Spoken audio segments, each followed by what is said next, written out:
Good evening, ladies. It is so good to see you here tonight. I am so blessed that you're here.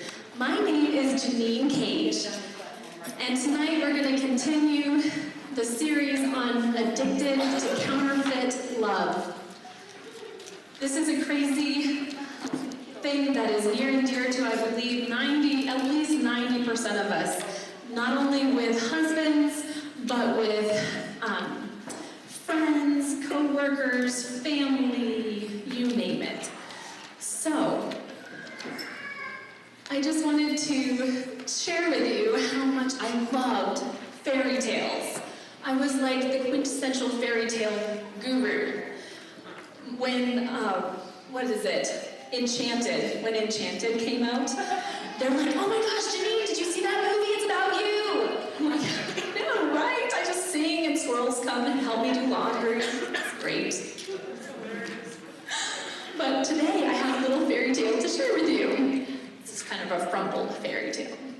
So, time upon a once, in a corn country, lived a beautiful girl named Rindercella. Now, Rindercella lived with her muggly other and two sad blisters. And in the same corn country, there was a very pransome hince, and he was going to throw a bouncy ball. Now, so he invited all the people from miles about, especially the Petrie Bowl. Right. So, Rindercella's muggly other and her two sad blisters went out to buy some dancing pheasants. But Rindercella couldn't go, because all she had to wear were some ruddy old dags. Now, the night of the fancy ball arrived, and Rindercella couldn't go, so she just capped out and tried. And as she's sitting there trying, her Gary Fogmother shows up and taps her with his magic wand. And he said, and there appeared before her was a Kate Roach and Hicks White Sources to carry her off to the dancing ball. And he said, Rindercella, you must be home before midnight, or I'll burn you into a tumbler. So she goes off to the fancy ball, and the pransome hince meets her at the door, because he had been watching from a wooden window. Now, they danced all night, and they lived in love. And then, the mid-clock struck night, and Rindercella staced down the prayers, but when she reached the bottom, she slopped a gripper. Ooh, and the prince was devastated, so he went over the whole corn country the next day looking for this beautiful girl, and when he finally got to Rindercella's house, he tried it on her muggly other, and it fitted it. Then he tried it on her Siggly Busters, and it fitted it. Then he got to Rindercella, and it fitted it. It was exactly the size. So, they got married and lived happily ever afters. Now, the moral of the story is, if you go to a fancy ball and you want a prancing hince to fall in love with you, don't forget to slap your dripper. Okay, people. So last week, Val brought up a couple of bottles of water. And for those of you who weren't here, she labeled one poison and the other one water. And we were talking about toxic relationships and how you can tell the difference, because she took the labels off and switched them around and was wondering how in the world, how are we going to tell the difference between the toxic, the poisonous water, and the difference between the regular water and what's good for you. Well, we were talking about sniff testing and different ways of, some people were actually paying attention, so they knew which ones were which. I'm not that talented. So one of the ladies over here said, what if we were used to drinking poison water? That hit a chord with me, absolutely. There was a study done in the 1970s that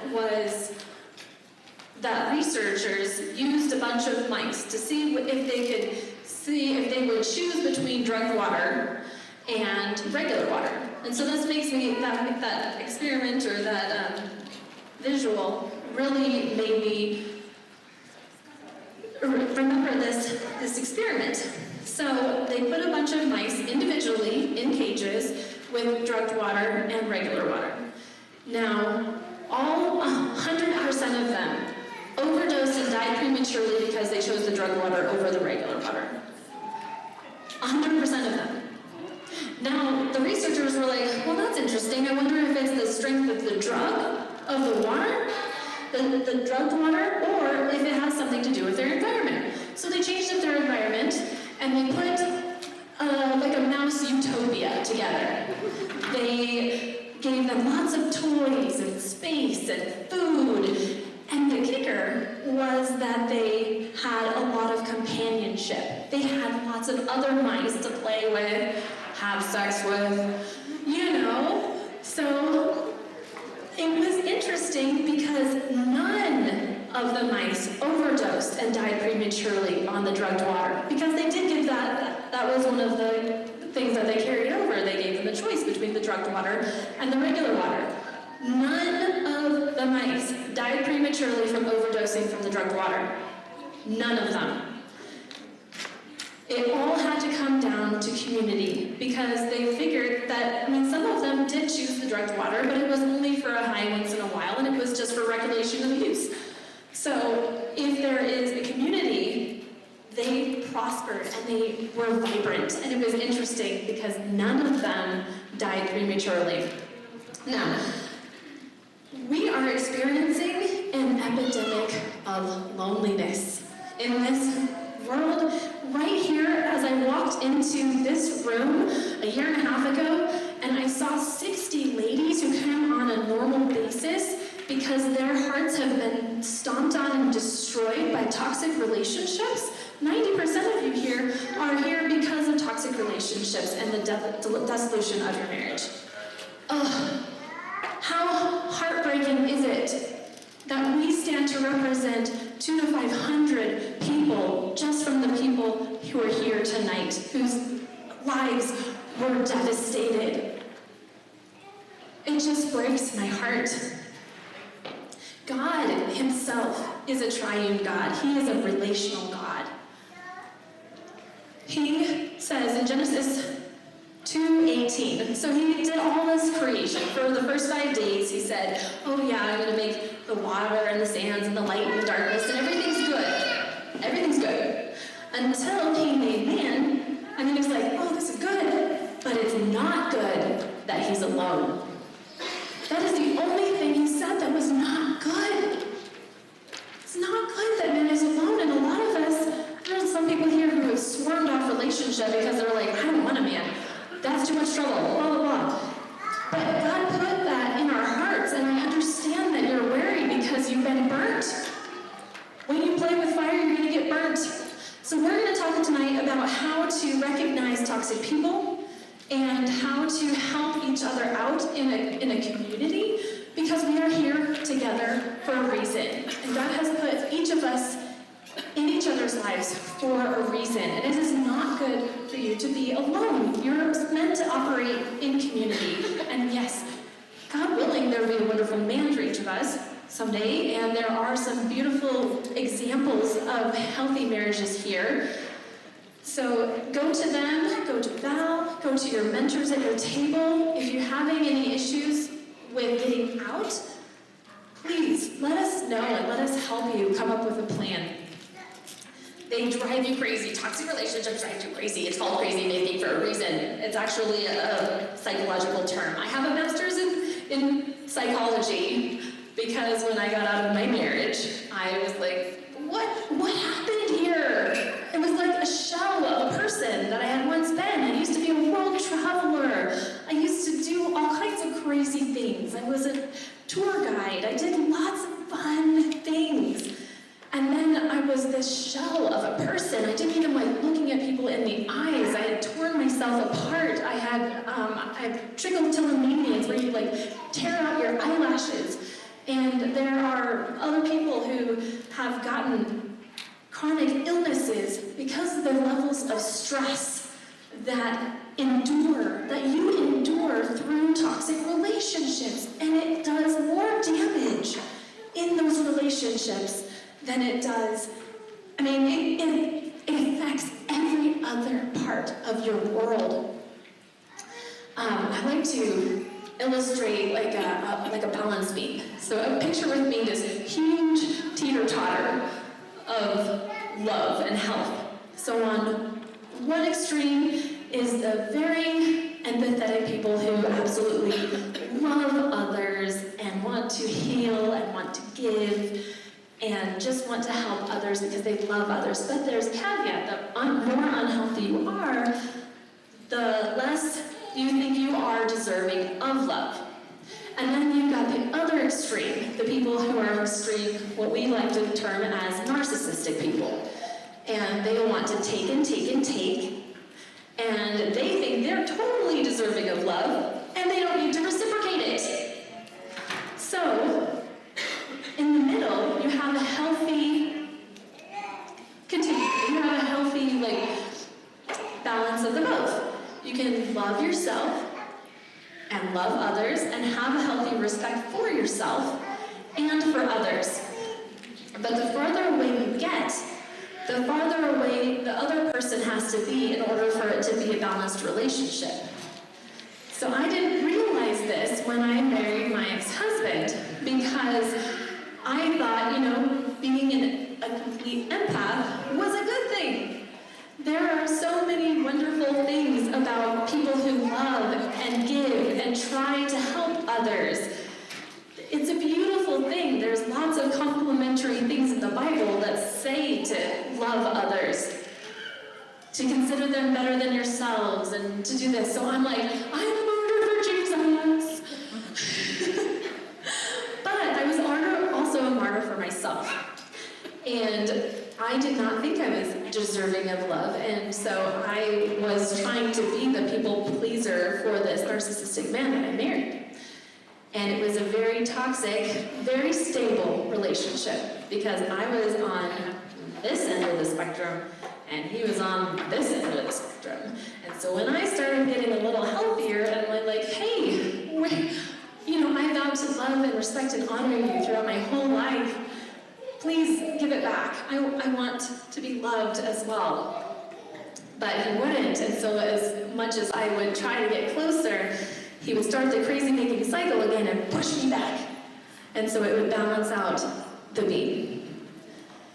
So that's where we go. And as I said before, I love fairy tales. Well, I loved fairy tales. I had very rosy colored glasses on when I was young. I was raised in a Longmont Christian school. Well, I was homeschooled first. My Christian parents homeschooled Longmont Christian school. Then I went to Colorado Christian University, and I think I had my first real bout of human interaction, like secular interaction, when I went to Australia. And I stayed in a co-ed dorm there, and I'm like, oh, there's naked men. Okay. There's people showering together, and like, isn't that bad? Like with my little rosy-colored glasses, I'm like, oh my gosh, I don't know how to deal with actual people who do life differently than my little bubble has allowed. And so, when I came back, I was 28, a virgin, I was doing all the right things, I'm a Christian, and I meet this man riding down the road on a white horse. Literally, he was riding down the road on a white horse. So I rolled down my window, and I live out in the country, so I was like, I don't know, I had never seen him before. Wouldn't it be funny if I fell in love with that guy? He's really handsome. He had a flat-brimmed hat, sort of cocked to the side, sleeve tattoos on both sides, but he was all cowboy from the waist down, with his chains and his cowboy boots and his white horse. And so I rolled down my window and I said, where you going, cowboy? And he says, I'm going to Albuquerque.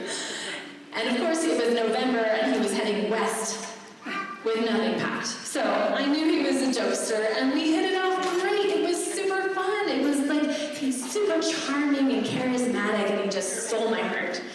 And I my dad is lovely. He's a very wonderful provider for our family. I never felt like he didn't love me, but he is more analytical and logical.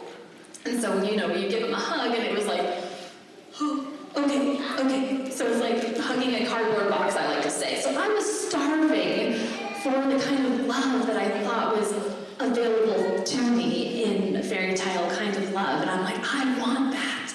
My heart was starving. And when your heart is starving, you eat lies. Listen to that again. When your heart is starving, you eat lies. So we need to help each other. We need to fill each other up so we're not starving. Anyway, it was a slow degradation over our marriage. We were about 3 years in, and a friend of mine, I went out to lunch, and I was just complaining, and it sounds really petty when you're married to a narcissist, because you're like, I don't want to complain. I'm a good Christian wife.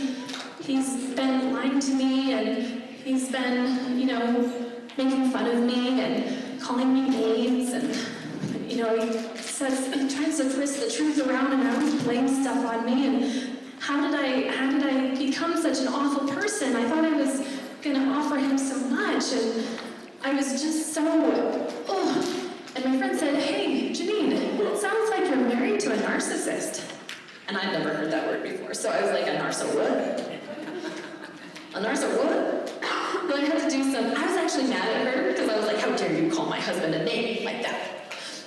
Me, like, self-righteous indignation.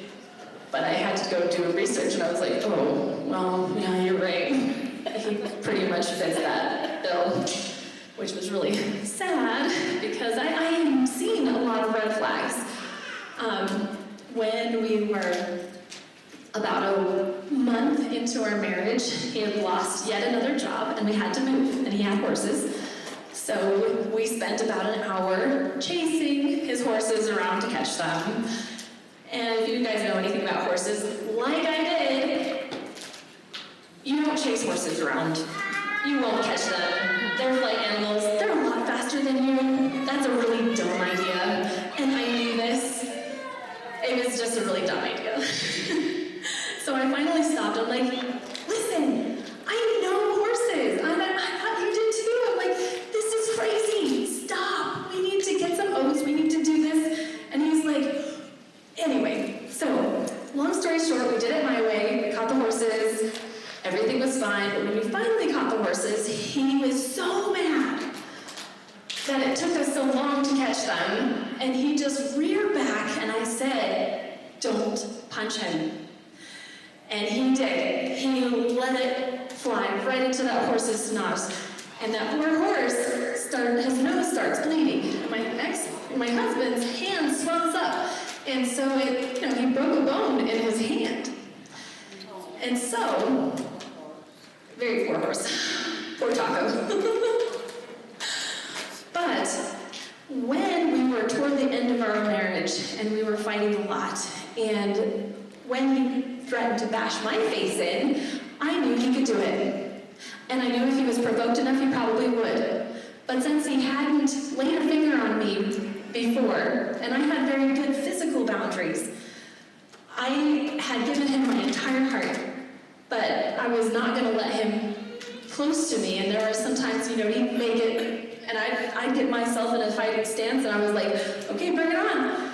But I knew that if he was provoked enough, he probably would bash my face in. And at that time, I wanted him to. I felt dead inside. I wanted something to show. I wanted a physical something to show. I ended up going to the police because when he was gone for a week, toward the end of our marriage, a year ago today. Today is my freedom day because I went to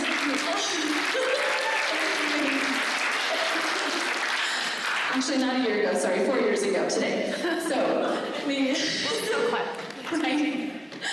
So I went to the police and they couldn't do anything for me. It was about 5:30 in the afternoon on a Friday. I had just missed the victim's advocate. She could call me back on Monday morning, but he was coming back the next day.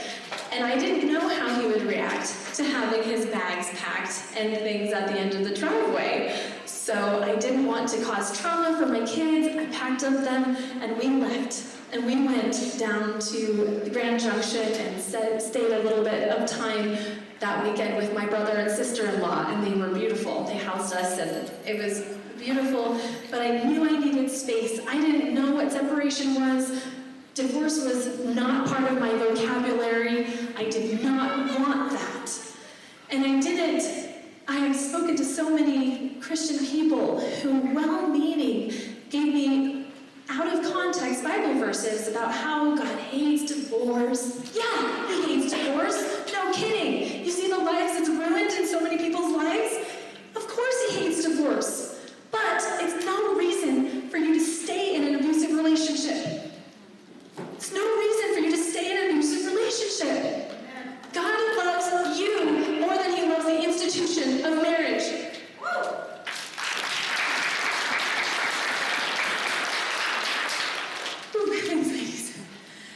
In 2 Timothy 3, 1 through 9, which I had recently discovered that was in the Bible, and I'm going to read it slowly because I want you guys to hear every word. But mark this, there will be terrible times in the last days.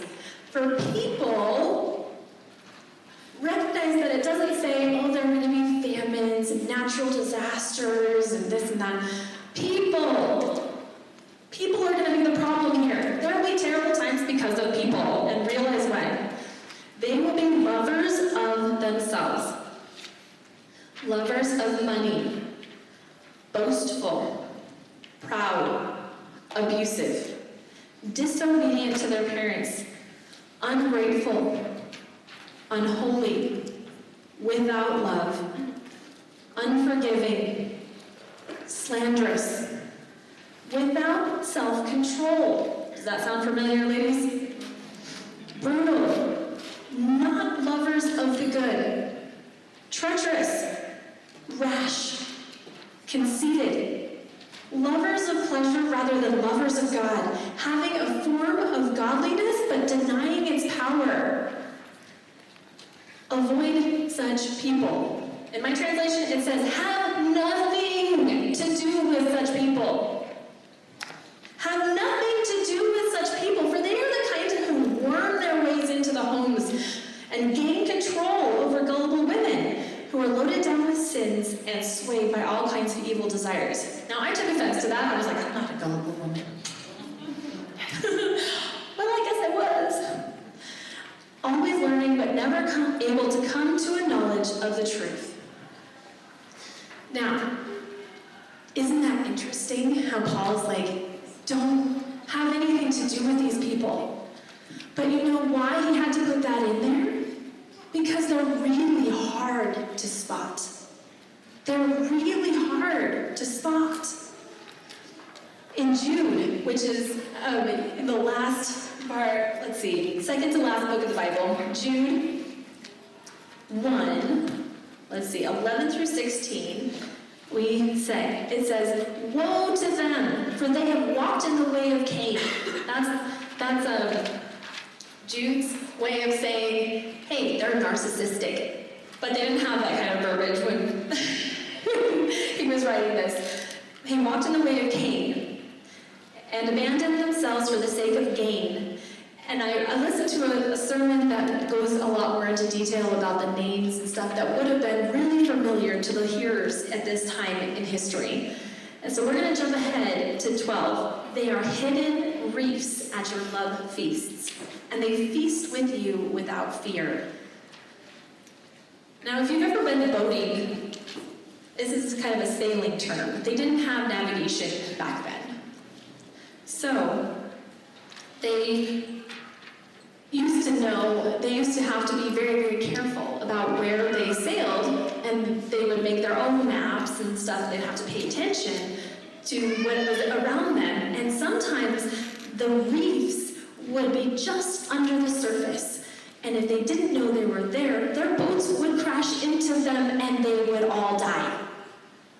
Or their boat would be crashed and their whole form of income would be devastated. So, I'm like, be careful. They're right there in front of you, but you can avoid them if you know what you're looking for. And then I'm going to jump ahead to later on in 13. It says, wandering stars, for whom the gloom of utter darkness has been reserved forever. So when we, and this is another navigation reference, in the olden days, they'd have to mark their bearings and by the pole stars. And if they started going off of those, and they started going off of the wandering stars, the ones that would pop up here and there, they would totally go off course. And so it's warning you to be careful of these people because they look like they're steady, but they actually move. And if you put your hope and trust in them, you will get lost. So, my dear friend came up with this awesome acronym. Have you ever had a sump pump in your house? You have a sump pump? You know, no matter how much you add to that sump pump, it just keeps on sucking. So I'm going to give you an acronym for SUMP right here. They are self-focused. So on your paper here, I put like sump pumps or sumps. So the S is self-focused. The first U is unchanging. The second U is unteachable. The N is manipulative. The P is pleasure prioritizing. And the last P is pretenders. They're really good at putting on a show. And that's why Jude and Paul warn us about the insidious ways. Yes. Oh, yes. Yeah, one more time. Self-focused, unchanging,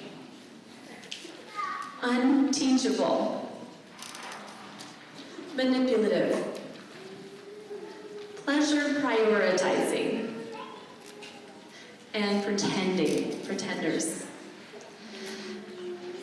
Oh, ladies, do I have more time? I'll try to be really, really quick. Okay, drug dealers. So toxic people are like drug dealers. In the book by Shannon Thomas, it's called Healing from Hidden Abuse. And I would highly recommend that book. But she recognizes toxic people like drug dealers. So they basically offer you something wonderful, their love. And you get this high. You get a euphoric high. Kind of like when you watch a movie and you're crying and laughing, you're in it, but it's happening to you. You never felt so loved. And then they start to back off and make you pay for your next hits. And then you start realizing, oh wait, this is too much, it's not good for me, I probably shouldn't do this. And you start backing off and you're like, wait, I shouldn't do this. And they're like, oh wait, I'll give you some more for free. It'll be great. And they start dealing it out until you're hooked. And it actually, that intermittent reinforcement, what they do to you to keep you on the edge and keep you in that cycle of abuse, is actually addicting in our brains. It actually physiologically changes the structure of our brains. So we need detoxed if we've ever been addicted to toxic love. And God says in Proverbs 4:23, above all else, guard your heart, for it is the wellspring of life. Guard your heart. But when you're in a toxic relationships and somebody's saying that they love you, and then they will show you in great ways, but then they'll it's this weird give and take, and it's not even, and it's not healthy. It's kind of hard to understand what's going on around you. But I was wondering, how do we guard our hearts? Well, definitely having a good support system is amazing. But in Philippians 4:8, It says, and the peace of God will guard your heart. Guess what? We don't even have to do it. We are off the hook. If we are giving our hearts to the Lord and we are finding our identity in Him, we are off the hook. Isn't that free? The peace of God will guard your hearts and your minds in Christ Jesus. That's so exciting, ladies. Okay, I'm going to do one thing before I do the last bit, but I want you to stand up for a quick second. All right, can you still hear me? Okay. In ASL, which is American Sign Language, peace is this. You kind of like squish your hands together like this, and then bring it down like. Okay, this means becoming quiet. Peace, becoming quiet. Be still and know that I am God. Oh, doesn't it give you chills? I mean, it does me. So many things. Yeah. All right. And so a couple ways to prevent yourself. So a couple takeaways so that you can go out this week and just have a little bit of like, okay, how do you do this? If you have a toxic person in your life, don't go deep with them. And here's the acronym for deep. Don't defend yourself. It's not worth it. They don't care about you. They want their way. It's awful, but it's the truth. Don't defend yourself. The E is don't explain anything. In Lisa Turker's book, Good Boundaries and Goodbyes, she says that children explain, but adults inform. And so you're going to take ownership and have space in your relationship with a toxic person. Don't explain yourself. It's not worth it. Don't engage with them. They're going to push your buttons. They're going to be like that little kid in the backseat going, I'm not touching you. I'm not touching you. You're like an inch away from your shoulder. You're like, stop it, stop it, stop it. And then you finally explode and they're like, oh, see, she's the problem. And they blame it on you. And they're doing the bad stuff all along. And they blame it on you and you look like the bad guy. But you're not. Don't engage. Just be like, oh, don't engage. And don't take it personally. Because, again, they don't care about you. They want to win. You are the biggest, baddest target that they could get at that one time. Did you know that? Did you know that they like to? They're like a hunter. They like to find the biggest, baddest target and take them down. So all the qualities that they liked about you to begin with are the things that they like to tear apart. So, I want you to leave here. Actually, right now, I want you to look around the room and look at all these beautiful ladies. Do you see beauty and strength and vibrancy? Oh my gosh, I do. I see beauty and strength and vitality. And the devil has come to steal, kill, and destroy, and he knows that you are loving and that you are loyal and that he will use intimate relationships to tear you down. So tonight, when you get home, I want you to look in the mirror and I want you to say, wow. Wow. God loved me so much that he laid his life down for me. And my soul is so valuable that the devil is trying his darndest to get to it. Wow. Look at that person in the mirror tonight, okay? And smile. And just say, God, thank you for loving me. And if you want to prance some pigs to fall in love with you, don't forget to slap your dripper.